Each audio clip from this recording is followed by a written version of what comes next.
Bonjour, je suis le docteur Patrick Olivier Acquois. Je suis pédiatre et spécialiste en hépato-gastro-entérologie et nutrition pédiatrique.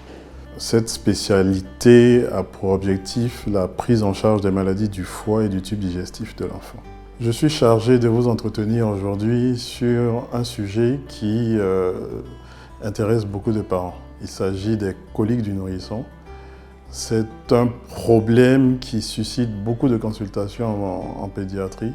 Donc en quelques mots, je vais essayer de vous expliquer ce que c'est et les bonnes pratiques à adopter quand on est face aux coliques. Il y a une ancienne règle qui définissait les coliques par des épisodes de pleurs qui disait que c'est plus de 3 heures de pleurs par jour, plus de 3 jours par semaine et pendant plus de 3 semaines.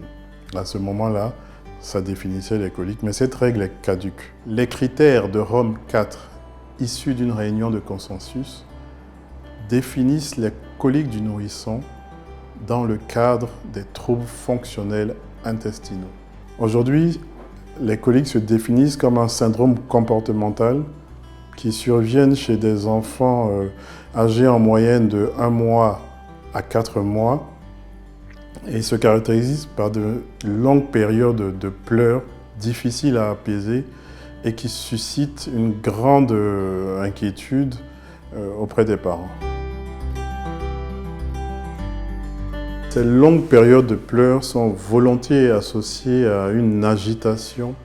On a un enfant qui va avoir les poings serrés, qui va avoir les jambes qui pédalent, et c'est un enfant qui va donner l'impression d'une grande souffrance. Chez les plus clairs, ils peuvent même rougir et tout ça. On a vraiment l'impression que c'est un enfant qui souffre. Étymologiquement, le mot colique, qui vient du grec ancien et du latin, veut dire douleur des entrailles. Donc, automatiquement, les coliques sont associées à un événement douloureux abdominal. Mais aujourd'hui, l'état de la science ne nous permet même pas d'affirmer à 100% que ces pleurs sont causées par des douleurs d'origine abdominale. Les pleurs prolongées surviennent volontiers l'après-midi et peuvent se prolonger dans la soirée, voire toute la nuit. Les pics de pleurs surviennent chez des enfants âgés en moyenne entre 4 et 6 semaines et vont diminuer progressivement jusqu'à environ 12 semaines. Et ces épisodes de coliques surviennent indifféremment chez des enfants qui sont allaités exclusivement ou chez des enfants qui ont l'alimentation mixte ou qui sont exclusivement au lait de remplacement. Il est à noter que bien qu'ayant l'expérience, beaucoup de mamans ont l'expérience de coliques, beaucoup de grands-mères, beaucoup de tantes, de cousines, de voisines peuvent vous donner des conseils sur les coliques. Il est quand même nécessaire que vous consultiez un pédiatre pour être sûr qu'il s'agisse de coliques. Parce que tous les cris du nourrisson ne sont pas des coliques du nourrisson. Le pédiatre sera à même de faire la différence entre ce qui est colique et ce qui ne l'est pas. Beaucoup de pathologies sont susceptibles de faire pleurer un nourrisson. Alors, ça peut être une infection, ça peut être un problème chirurgical, ça peut être un enfant qui est tombé sans qu'on ne le sache et qui a une fracture, ça peut être un problème cardiaque. Enfin, beaucoup de problèmes peuvent faire pleurer un nourrisson. Alors le pédiatre fera ce qu'on appelle un diagnostic différentiel.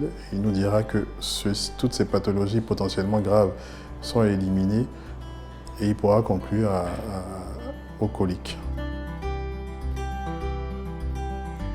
Quels sont les facteurs favorisants des coliques?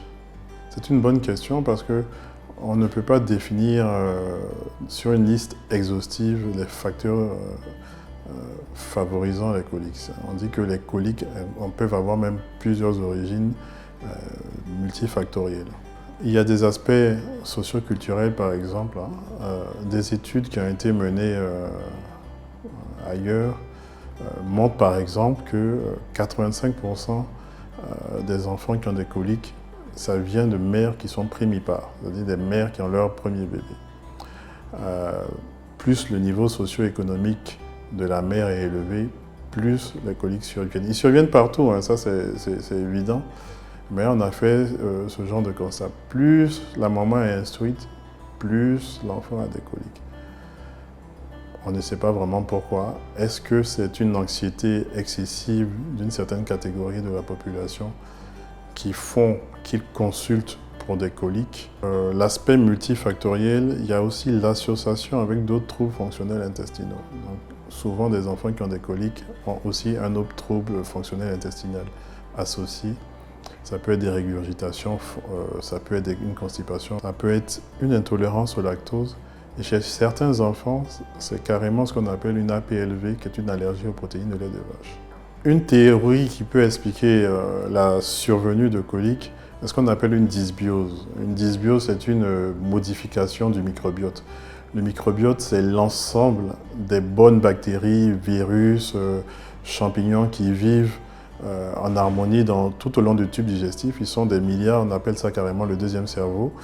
Et quand il y a eu un déséquilibre au niveau de ce microbiote, il peut y avoir, enfin il y a eu une association qui a été faite, démontrée scientifiquement entre la survenue de coliques et la dysbiose. De façon plus pratique, même si ça n'a pas été démontré scientifiquement, il y a quand même quelques constats qui ont été faits. Nous les avons tous faits. Chez un enfant qui mange très rapidement, un bébé glouton, qui peut avaler beaucoup d'air, que ce soit au biberon ou à l'allaitement maternel, on a constaté que ces enfants-là avaient plus de coliques que les autres. Par exemple, des enfants aussi qui subissent les purges traditionnelles de nos grands-mères, ces enfants-là aussi ont de quoi favoriser les coliques. Est-ce que les coliques représente quelque chose de grave? Alors, si je dis tout de suite que ce n'est pas grave, j'aurai toute une armée de mamans qui ne dorment pas depuis des mois, qui vont vouloir avoir des explications séance tenante. Il est évident que c'est quelque chose d'anxiogène, il est évident que c'est quelque chose d'angoissant, donc on ne peut pas dire que quelque chose d'angoissant n'est pas grave, mais comme je disais tantôt, c'est des troubles fonctionnels. Les troubles fonctionnels s'opposent à ce qu'il y a d'organique.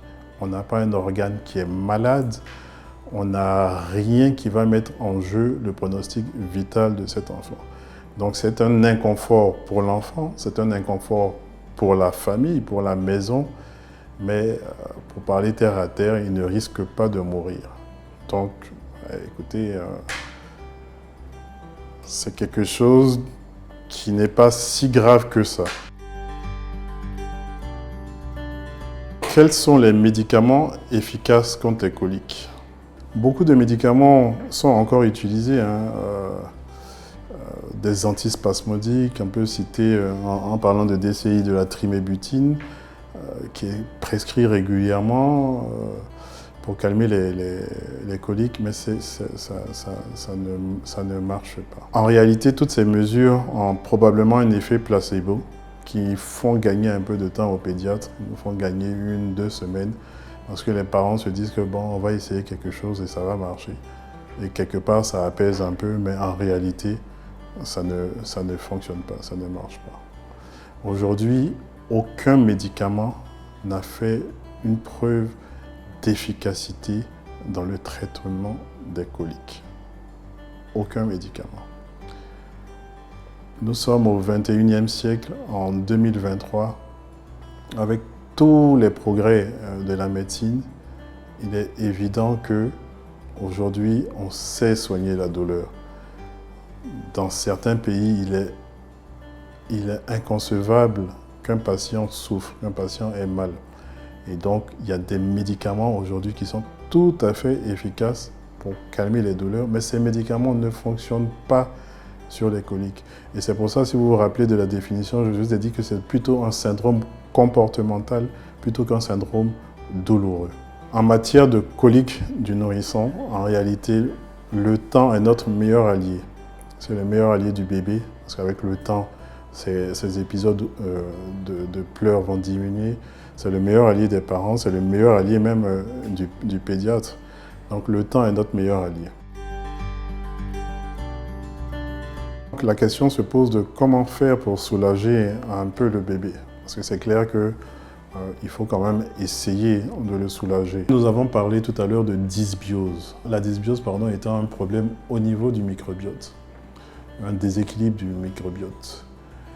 Et justement, ce ne sont pas des médicaments, mais les probiotiques ont montré leur efficacité dans la mesure où l'adjonction de probiotiques comme traitement chez l'enfant qui a des coliques a pu montrer scientifiquement une baisse significative des pleurs.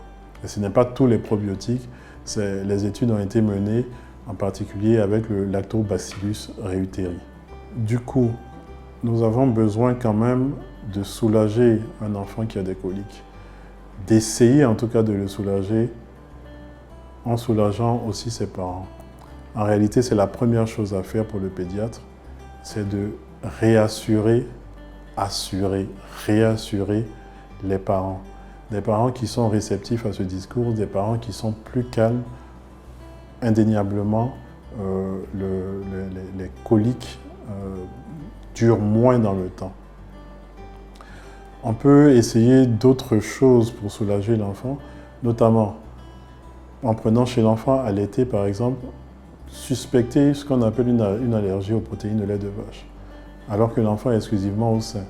Parce que les protéines de lait de vache peuvent passer dans le lait de mère. Donc ce que le pédiatre fait, ou le gastropédiatre fait, c'est qu'il fait arrêter toute protéine de lait de vache chez la mère, donc elle ne va plus consommer tout ce qui est produit laitier pendant environ 2 semaines. Et si au bout de 2 semaines, les choses se sont effectivement arrangées, on continue à l'allaitement exclusif. Si les choses ne se sont pas arrangées, on va adjoindre, comme je vous disais tantôt, les probiotiques. Dans la même veine, chez le bébé qui est, lui, uniquement alimenté au lait de complément ou à l'alimentation mixte, il faut lui proposer un autre type de lait, notamment ce qu'on appelle les hydrolysats de protéines de lait de vache, ou bien des laits pauvres en lactose ou des laits éventuellement enrichis en probiotiques. On essaye ça pareil pendant 2 semaines. S'il y a une bonne amélioration, on continue. S'il n'y a pas d'amélioration, on essaye les probiotiques simplement et on attend, comme je vous disais tantôt, le temps est notre meilleur allié. La dyade mère et enfant doit être analysée, voir comment la maman réagit face à tout ce plein d'émotions que représente sa maternité. Donc tout ça doit être évalué par le pédiatre, être sûr qu'il n'y a pas de problème. C'est une maman qui n'a pas de problème, non seulement d'attachement, mais de prise en charge même de son bébé. C'est très important. Il faut faire ce qu'on appelle un accordage, réaccordage entre la mère et l'enfant, le pédiatre étant au milieu.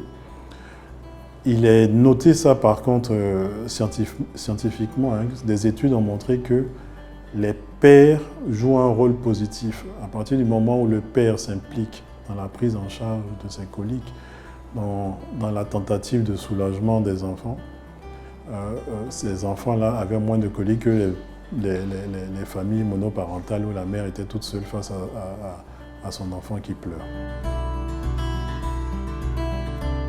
À tout ceci, certains petits moyens sont conseillés. Il s'agit essentiellement du portage, voire de petits massages. Alors, le portage, ça peut être l'enfant, le nourrisson, sur l'avant-bras et qui est bercé de cette façon. Ça peut être un massage circulaire, on dit, dans le sens des aiguilles d'une montre, de façon douce, avec une main réchauffée.